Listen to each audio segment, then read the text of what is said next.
I got to give credit where credit is due. Deion Sanders' Colorado football team pulled off a huge win on the road, even though it wasn't too far of a travel.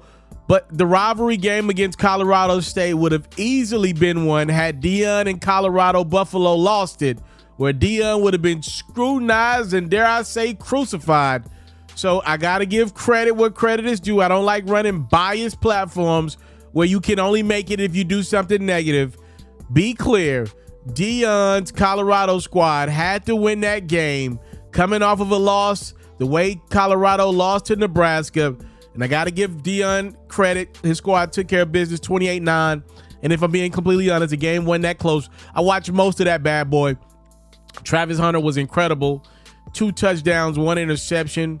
Ran it back for a decent amount of yardage as well. He is just out of this world. Literally wouldn't skip a heartbeat drafting this dude. That dude is incredible. After the game, a little bit of noise between Shedeur Sanders and Colorado State's quarterback, Braden. Now, I saw a little bit of this.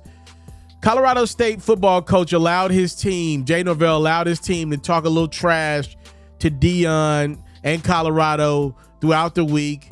Braden, their quarterback, was one of the guys trash talking Shedeur and Travis throughout the week.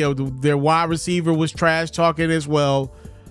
I had no problems with Shedeur literally looking young Braden in his eyes after the game and saying, "You can't mess with me," and not shaking his hand. I know Shedeur's going to pick up a lot of criticism for that. As a person that I think has been a fair amount of critical to Deion, Shedeur, and Colorado, I had no problems with Shedeur not shaking young Braden's hand. You trash talk me throughout the week. Your coach don't tell you to be quiet.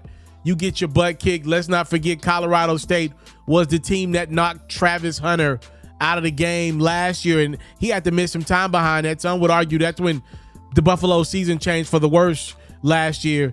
Heck no, I'm not. I don't have to shake your hand. I may do it, but you trash talking me, speaking down on my name. You had ill intentions had y'all won. You telling Travis Hunter that he's too little in the middle of the game? Hell no. And I thought Colorado State's coach Norvell was dead wrong for allowing his team to behave that way. And if I'm being honest with y'all, if it were Deion, and I hate this because I always feel like Deion's looking for sympathy and empathy, but I gotta be real. If that were Deion in Colorado behaving in a way that Colorado State did the week going into that game on the field, not to mention Coach Norvell's wife had some pretty disgusting remarks about Deion this past offseason, which I want to be clear, this is the type of dude I am. I'm married, right? If my wife says something about another man, that's on my body. All right, that's man principles to me. I don't know where you from, but that's how I apply. Like, if somebody's wife says something to me, I don't put hands on women, right? That's one of my things. I don't respect men that do it. But be clear, if your wife says something out of pocket to me and we out and about and we eating dinner, if I choose to take it there, not saying I will, but if I do, I'm putting hands on you, the man, the husband, right? Like, if your wife get out of line, she is a direct representation of you. So when I seen Coach Norvell of Colorado State's wife have a discouraging remark about Deion, and Deion takes the high road on her, and then I see Colorado State's team be pretty childish, if I'm being honest, against Colorado in this rivalry game, which last year it went down to the wire. Travis got injured in that game. It was a big ESPN game, late night game. I remember it. It was like my wife's birthday, if I'm not mistaken. I had no business watching the game, but I did it anyway. Why? Because I'm a man. But anywho, I had no problem with Shedeur not shaking Braden's hand and Colorado not shaking Colorado State's hand as a team if they choose to do that, because Colorado State was nasty. They were nasty last year. I thought that hit on Travis was a little discouraging, but definitely how they trash talk Colorado going into this game. And look, I get it. It's tough. As a guy that went to college and had the time of my life, I can only imagine what it's like. You know, Colorado and Colorado State have both sucked in football for a very long time. But now one program's got Deion, which is a lot of ruckus, a lot of noise, some great talent over there, all these celebrities. One of the things I think people don't think about, sometimes life is not that hard, right? You got some young men that's probably dealing with women from the other school, right? I mean, we're talking about Colorado. This is not bad chicks galore from what I can tell, right? But so whatever there is bad, obviously these young men are probably duking it out, not even just on the field, but off the field. Can you imagine, like, if Shorty tell you, yo, sorry, I was going to come through to y'all kickback, but, Travis Hunter's throwing a party tonight. Shedeur Sanders is having a kickback. Where do you think she going? That's tough. And by the way, it's not just Shedeur and all. That's up and down the roster. These are dudes that are most likely more popular. Status is up here, that they got more clout than Colorado State football team. So you're damn right. I'd probably be a petty hater too if I was a part of that Colorado State football team. You don't like all that stuff. The problem is they didn't do it on the field.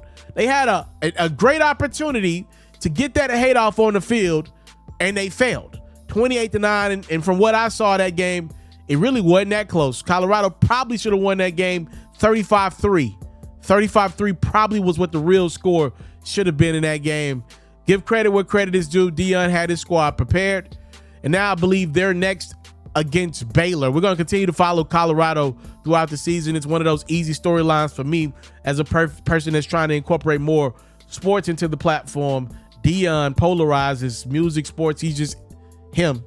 And we're going to continue to talk about him because I still don't think Colorado's going to be that good this year. But for this week, I will humbly put my foot in my mouth because Deion and company took care of business. He had his squad prepared. They took care of business. A game that they easily could have lost based off of how close that game was last year and what we have seen of Colorado thus far this year. Make sure if you don't do nothing else, if you're a college football fan, tune in to my Tennessee Vols. We're heading up to Norman. College football game of the weekend. College game day will be there. My Vols are going to put a beating on Oklahoma. We're number 6 in the country. Don't say I didn't warn you. The country will be on full notice when y'all see what my Tennessee Volunteers. We're right this year, y'all. What we're about to do to Oklahoma that has not been right thus far this year, even though they're undefeated. They won't be undefeated, but for so many more days, because my Vols about to do it to them. Time, love, and support is what your boy never take for granted. I'm out. All right, y'all. The NFL season is here. Head over to Underdog Fantasy. Use my promo code Ferro. You can already make your picks for the entire season. Here are some guys that I believe are going to have great years. If your picks are correct, you're going to win a lot of cheese. Use my promo code Ferro. Tell me when you did it. I might even give you a free copy of Madden 25 or NCAA College Football 25.